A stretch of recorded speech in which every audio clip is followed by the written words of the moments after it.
through to the next round.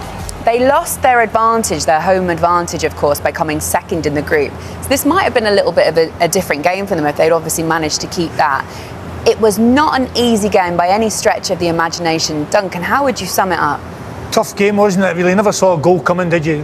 Didn't think that quality was there in the game at all. I think Canada were the better team. I think South Africa really struggled to get into the final third. They had a lot of possession in their own defensive third and never quite broke through. So I thought the best team won, even though I didn't see the goal coming. I think the substitutions made a difference in the game. Of course, one of the substitutes scored the goal. Kaz, it looked like we were going to go to extra time for a very long time, didn't it? It took a goal in the 92nd minute from Eustaquio. Yeah, that's why he's the Canadian hero and hero for us, because he was going to extra time, wasn't it? If I'm being brutally honest. But no, we waited and waited for a bit of quality and it wasn't coming, and this guy then came up with the magic.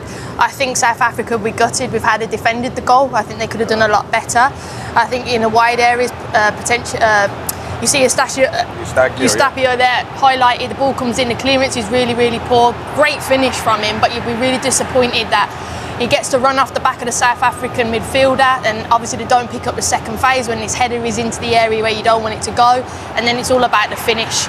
And that was that one bit of magic in the 92nd minute, Brad. Yeah, you see Mokoena just falling asleep, but you're right, Kaz. We were asking for some quality in the final third for the whole game. Eustaquio turns up with it.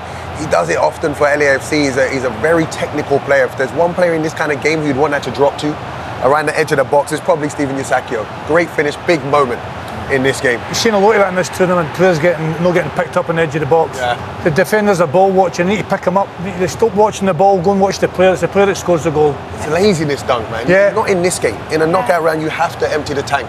Duncan, you'd mentioned even at half-time that you thought Canada looked a little bit flat in this game. A wee bit. Look, I think they were still the better team, but I think they still struggled to put the ball in the net, didn't they? They had one or two opportunities in the first half and a few more opportunities in the second half. They were definitely the better team.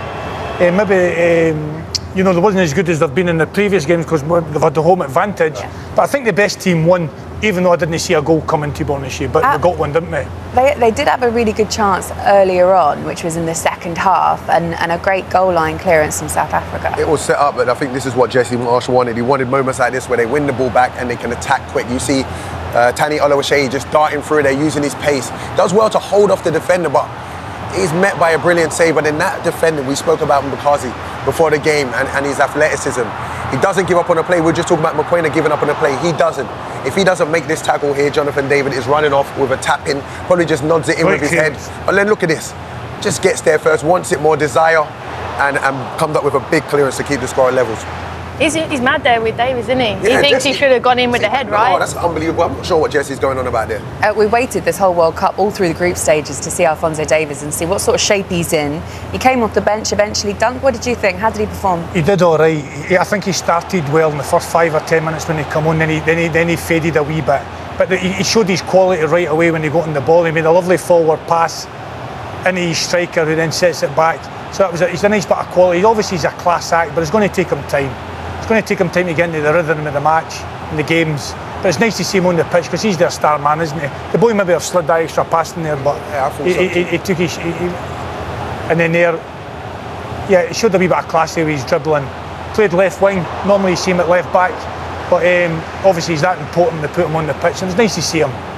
He definitely added something, didn't he? He did, but I think you're right, Duncan. I don't think he's 100% because I didn't see him put the burners on. No. He's got such an electric kind of sprint towards him, and obviously with a hamstring injury, there he's just a little bit hesitant, and they need him for that next game. Well, they do, because the next game is either going to be Netherlands or Morocco. That is going to be, whichever way round that is so tough for them. I would hope they learn from this game, and I think we'll all agree in here that they can't be as wasteful as they were when they're playing against, you're not playing Qatar every week without, in the most respectful way to Qatar. They're not going to give you 6 opportunities. I think Canada today created some stuff, got into situations where it just takes to slow down.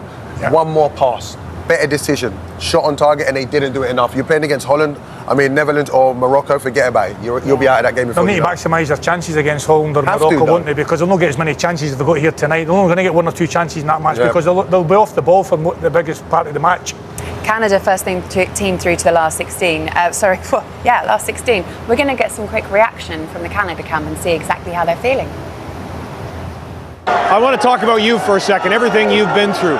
Losing both of your parents a few years ago, your young daughter. I know you're in the moment. In the moments to come, in the years to come. How will you remember this? And how are you remembering your family in this moment? Yeah, everything I do is for my family, for my parents, for my girlfriend, for my daughter, for my brother, for my friends back home, for all of them. Canada says thank you, Stephen. I appreciate it. There you go, the goal scorer there. Just a quick bit of reaction, just to sum it all up. They are incredibly emotional. It means so much to them, doesn't it, to make it through to the next round? It does, but you see from the manager and his team talks, he's got to fire them up, and you've worked under him, haven't you? Yeah. And that's what his game plan's about, because maybe they're not the most technical team. We saw they struggled a little bit tonight, but he has to galvanise the country and his team, right? Guys, if he's got one strength, it is galvanising and, you know, having an influence on players. He will make that Canada side think they can win the World Cup. He just does that. He has that ability to He definitely make pumped you him believe. up, didn't he? He'll pump him up. He was definitely pumped up there, wasn't he? Yeah, there's and a to lot be of fair pressure to on him, he made a lot of substitutions in the second half. He put 5 on. Yeah. You know, there was a lot of time Risky. left, and he put the 5 on, so he went for it, He did. and it paid off. It's time for a very quick break, everyone. When we return, we're going to Ferguson, Karen Carney and Bradley Wright-Phillips here to discuss England's journey through that game, which at times was slightly worrying. Panama go home as the only team not to have scored at this World Cup. They were just this much offside as well from getting themselves a goal. Kaz, what did you notice about the way that England set up defensively for this game? I think there's obviously conversations and question marks potentially on the right back, but I actually think we don't play with one, and I don't think we need to panic with the injuries. I'm going to show this with O'Reilly. He wasn't a left back. He went in and played in that centre midfield role, which was really good because it gave Marcus Rashford the space and the 1v1. Now there's a back three highlighted. So if there is a situation where we think we don't have an out-and-out right back, don't panic, because we can play with 3 centre backs, and that's it highlighted there at the back. But I liked O'Reilly going into midfield. I thought he gave Marcus a lot of opportunities, particularly in the first half. What I think he's got to do now is not be wasteful. We have these chances, you have to be clinical, you have to be ruthless.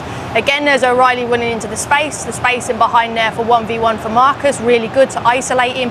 Again, there's that back 3. So don't be worried if we play with 3 centre-backs, whether it's Konsa, whether it's Gahey, Stones. I think that could be the back 3 moving forward. Again, 1v1, got to do better with the deliveries. We saw when Harry Kane gets a service off the likes of Jude, he scores. We have to be better in the wider areas. In that interview afterwards, Thomas Tuchel was like, we knew we'd expect a tough game out of this lot. Do we expect another tough game for DR Congo? Yeah, it's going to be exactly the same. So all you England fans out there, be prepared. I'd like on the pitch for us to move the ball a bit faster. The players that Kaz are talking about, get them in isolation with the fullbacks earlier. So Rashford can not just cut inside and be predictable, maybe go down the line. From Tuchel, I'd like to see him choose now. If we're going to play against a low block, choose between Declan Rice or Elliot Anderson. Elliot Anderson was the only positive for me yesterday, apart from obviously the 2 obvious goals. Yeah. He was brilliant. He's not afraid, breaking lines, trying to find Jude in the pockets. And he was amazing. I think they got to choose between one of them and then play some more attacking players. Yeah, I mean, he's not going to say anything different, is he? You know what I mean? I've got an easy game coming up, or this was they're all tough games. He's going to say that, and he's not going to say anything different than that, isn't he? At the end of the day, they didn't perform very well, did they? They won the game. They got through to the next round, brilliant. It wasn't if they were free-flowing football. Panama had about 13 shots against England yesterday. They actually created chances themselves, which is a bit of a worry. You know what I mean, for that side of it. But they weren't free-flowing. He's not going to say anything different, is he? No. Well, the thing is, though, I think England fans watching at home are probably going to lose a little bit of confidence, Kaz, that this is a team that can go deep in this competition. Do you think, or do you not agree? I think we're a team that are built on athleticism, and we're going to run over teams. And when we don't have that space, or we don't have maybe, like I said yesterday to you, we don't have that creative little 10, that little jinxer. Our 10 is Jude, and Jude is amazing, but Jude is an athletic animal, and I love that, and I'm not knocking him. He's our best player at the moment for me. But it's someone that, a little jinxer that can open something up a little bit creative. We don't have that in our armoury. That's why I like the Morgan Rogers move, but he weren't on the ball enough, didn't get turned enough, because when Morgan Rogers, when he gets turned, he's dangerous. He has an eye for goal, he's brave, he'll try stuff, but couldn't get him on the ball enough yesterday. No, I don't like the 3 centre-backs approach. No, against Panama. 3 centre-backs, come on. Yeah. Get a full-back in there, get yourself a bit of width. Don't have one, though. He should have picked one, shouldn't he? He should have picked one, shouldn't he? That's the conversation, though, Duncan. That's the conversation. Yeah, it is. We don't have time to